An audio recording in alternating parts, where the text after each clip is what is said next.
Myanmar? There's a country called Myanmar? Never heard of it. Yes, you have. No, I really haven't. You know what this is, right? Yeah, that's a Burmese python. Well, there you go. Burmese. Well, that's Burma. Yeah. But Myanmar. Is Burma. It's... Oh. It's time to learn geography. No! By the way, guys, this is Caleb's wife, Jillian. Say hi. Hi, guys. I was looking for this. Hey everybody, I'm your host Barbs. Welcome to Southeast Asia's tenacious older sister. She likes to do what she wants and don't tell her to change anything. Unless if it's her name, then she's totally down. Over the years, Myanmar has gone through quite a few interesting chapters, and it all begins in the humid rainforests of the Irrawaddy River. Let's begin.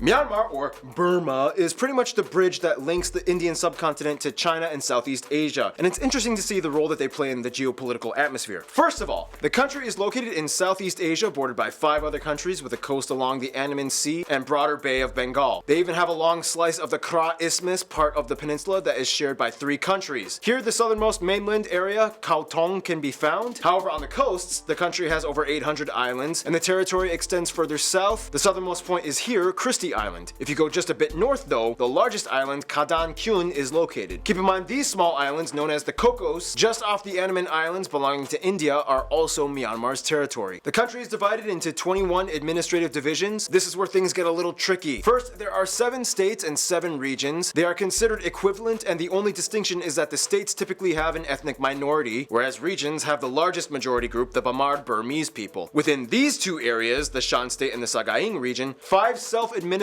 zones and 1 self-administered division exist. These are kind of strange areas that are led by a chairman nominated by the armed forces. It's kind of confusing. Finally, the newly moved and constructed capital of Naypyidaw, the 3rd largest city in the country, acts as its own union territory. The largest city is actually Yangon in the south, which was the capital for the longest time. It even holds the largest international airport, Yangon International, as well as the largest seaport, the Myanmar Port Authority. Otherwise, the 2nd largest city is Mandalay up north, which was also the last royal capital, and the 2nd busiest airport as well lies here, Mandalay International. Whew! Apart from all that, Myanmar actually has a pretty well interconnected rail system that goes to virtually every corner of the country. The vast majority of the people live along the Irrawaddy River and river delta that flows into the ocean to the south where Yangon lies. Fun fact, the capital, Naypyidaw, which means the abode of the king, is actually a young planned city. And it's funny because there's no official reason as to why the city was built. Some people might say things like, Oh, it was built further up north to centralize the seat of legislation and give stability to all states and regions. Nah, we built it to avoid cyclones. Come on, safety first, you know? No, Yangon was too crowded, and they just told a bunch of people to get out and move there. Actually, it was a passion project by this guy, and he used a series of lucky numbers and fortune tellers to determine the area it should be built on. well, either way, at over 4,800 square kilometers in size, it's huge, but in return, it has a pretty low population density, and it has this eerie looking empty 20-lane highway. And speaking of places that stick out in Myanmar, some spots of interest you might want to check out if you visit might include the Inwa Ruins, the Pagoda of Holy Snakes, the 2nd largest bell in the world, this large reclining Buddha, the Shwenan Da Kyang Temple, Yang Ohak Jungle Temple Village, this temple in Mandalay, the world's largest book carved in stones, Bogyoke Market, Taochan War Cemetery, the Independence Monument, the Golden Rock, Shwegadon Pagoda, and probably the most famous landmark, the ancient city of Bagan with over 2,200 temples. You can even ride hot air balloons and observe it from above. Absolutely breathtaking. Of course, one reason why they are so breathtaking is because the buildings are surrounded by lush vegetation all over the country, which brings us to...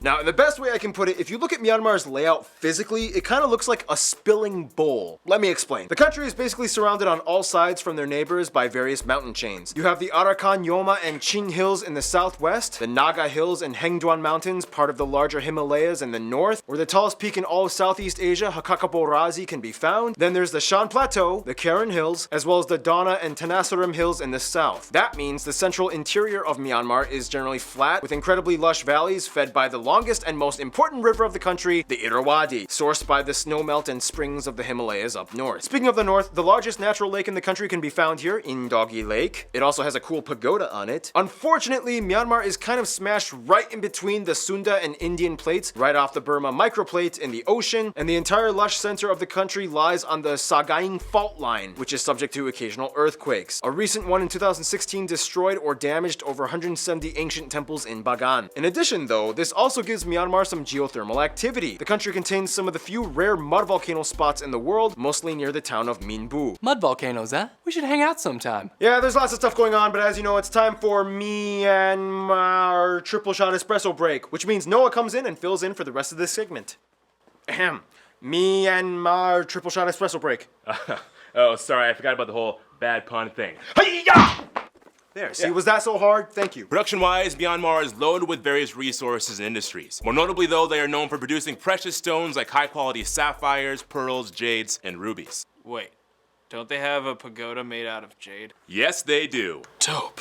And the country alone supplies about 90% of the world's rubies, mostly found in high concentrated deposits around the north area of Mandalay. The country has an incredibly diverse flora and fauna, over 300 mammals, including the famous Burmese white elephant, 100 bird species, including the national bird, the peacock, and 300 species of reptile. One interesting side note, Myanmar is part of the broader region known as the Golden Triangle. In a nutshell, this is basically the largest drug production region of Southeast Asia. Most of it lies in the Shan state. To this day, Myanmar is actually the largest producer of methamphetamines in the world, used for both medicine and illegal recreation. In addition, they are also the second largest producer of opium after Afghanistan. What can I say? It grows well here. According to the Bangkok Post, the illegal trade is estimated to produce about $2 billion annually, or somewhere around 40% of their foreign exchange alone, which is pretty high. Finally, food! Some dishes you guys of Burmese geographies have mentioned might include dishes like la pet, monti, coconut noodles, pepiot tamin, so many different curries, these desserts, and of course the national dish you can find pretty much anywhere, mohinga. You forgot to mention that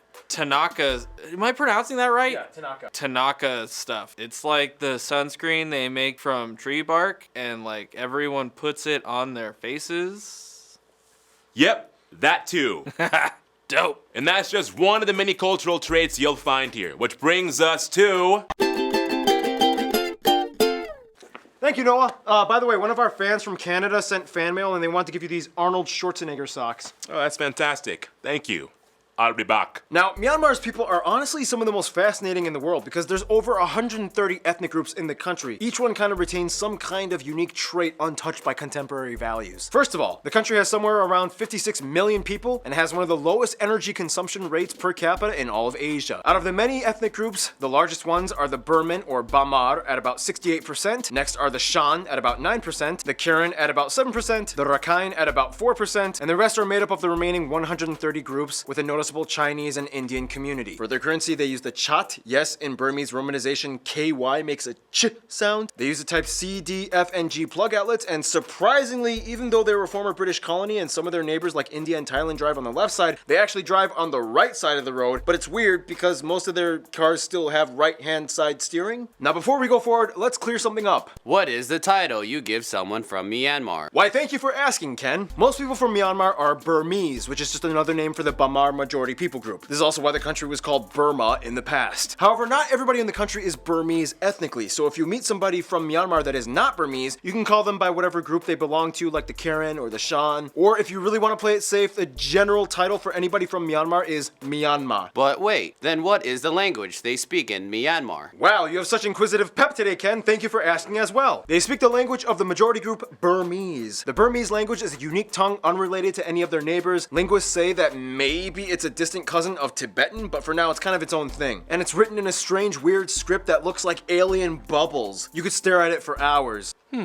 We should hang out sometime. Faith-wise, the country is predominantly Buddhist at somewhere around 88%, most adhering to the Theravada branch of teaching, and Buddhism plays a huge role in the culture. You see it literally everywhere. Monks, temples, pagodas, statues, it's incredibly Buddhist. Nonetheless, about 6.2% are Christians, mostly among the Kachin, Chin, and Kayin peoples. Islam is practiced by about 4%, mostly by the Kamen, Pante, and Pashu Malays, and also the most notable one that makes up the news articles, the Rohingya. In regards to the Rohingya, yes, I know it's a very messy, tricky subject to cover, and that would take way too long to explain in this episode, so I made a whole other video for you guys to use as context. Check it out. Otherwise, let's move on. Came prepared for this one. Yes, I did. Otherwise, Myanmar kind of has a long history of keeping things to themselves and maintaining their own way of life, minimizing outside influence. I mean, they are one of the only 3 countries that doesn't completely, at least, use the metric system. Yeah, we're still in it together, guys. Woo! Today, they still use the traditional Burmese measuring units in many parts of the country, which are hard to explain explain. For example, a lan is 6 feet long, a ngase ta is 1.8 pounds, a la mu is 2.7 fluid ounces, and so on. And in 2013, the country's Minister of Commerce announced that they would prepare the country to adopt the metric system over time. It's like... You're going. Oh, no, you're coming over here. This is America. Just think of And now let's talk about some culture stuff. And you know what, Caleb and Jillian, just take this because I've been on camera for so long and you guys just kind of sit in the corner doing nothing. Oh, yeah, okay. Culturally speaking, there are too many things to list with the various ethnic groups of Myanmar. You have things like The silver jewelry of the Jingpo people, flowery headdresses of women from the Lisu Hill tribe, the Kaya people and their sashes, the Mon people and their music, the Austronesian Moken people, the Rakhine and their coastal flair, the Shan and their cuisine and costumed performances, the Pa'o and their fire rocket festival, the Wa people and their water buffalo sacrifice tradition, and the Taron people. There are only about 5 left in the world and they average around 4 feet tall. and finally, you've probably seen pictures of the famous Padang people, With their brass-ringed, long-necked women that stretch their collarbones to give off the image of a long neck, traditionally seen as a sign of beauty. Some nationwide shared aspects amongst the people might include things like Chinlone, considered one of the nation's sports. It's like a wicker ball hacky sack type of game with 6 players. there's also Letwe. It's like Muay Thai, but even crazier, because you can use your head when fighting. Many people wear their traditional long yi on a daily basis. It can be folded and used in many ways like pants or even an umbrella. Today, the nation is a unitary, parliamentary, constitutional republic. 2011 was a big year for political restructuring. However, the military-backed party still holds a high level of power to this day, making things a little bit complicated. Historically though, there were many kingdoms and royal Burmese households. Although the royal throne was abolished in 1885, the descendants of the throne are still alive today and known as monarch pretenders. Today, this guy is the head of the royal house of Kongbong, currently the heir to the throne of Burma. Even though it doesn't matter and really does nothing for the country. Thanks, guys. You had your screen time. I've proven that I'm inclusive. I'll take it from here. What about me? Do I get any more lines? I mean, if you want, you can take this next part where we explain the history, but it's all voiceover and montages. Okay. In the quickest way we can condense the history of Myanmar, Hindu and animist kingdoms, Buddhism comes in, the Pew, Little Bagan Kingdom, Big Bagan Kingdom, Mongol invasion, Tonggu Empire, small kingdoms, Kongbang Dynasty, Sino-Burma Wars, a lot of Burma-Siam Wars, Big Kongbang Kingdom, British come in, 1 big war and 2 small wars with the British, boom, colonial time, World War II, kick British overlords out with Japan, crap, Japan is worse, they go back to the British and fight off Japan, independence, coup, socialism, name change, protest, military rule, 2011 democracy again, kind of. Rohingya stuff. Again, check out the video. And here we are today. Thank you, Ken. Wanna just do the notable people section? Why not? I already gotten this far anyways. Some notable people either from Myanmar or Burmese Myanmar descent might include people like these kings, Bokyoke Aung San, Neto, these artists, Suk Bahadur, this actress, Angla Aung San, Sasai Kamlang, and of course, everyone has now heard of Aung San Suu Kyi. People with known Burmese heritage abroad include celebrities like Bollywood actress Helen, Peter Badakan, Jamie Cullum, Zuleika Robinson, Morisaki Win, Wendy Lawyun, and Richard Beckinsale was also quarter Burmese, so his daughter's Kate is an 8, so still counts. Yeah, Kate Beckinsale, out of all the people. Yeah, British Empire, go figure. I mean, I'm a product of the Korean War, so I get it. And I'm a product of parents I met at a party, with questionable life choices. Let's not talk about it. And speaking of countries that interact with Myanmar,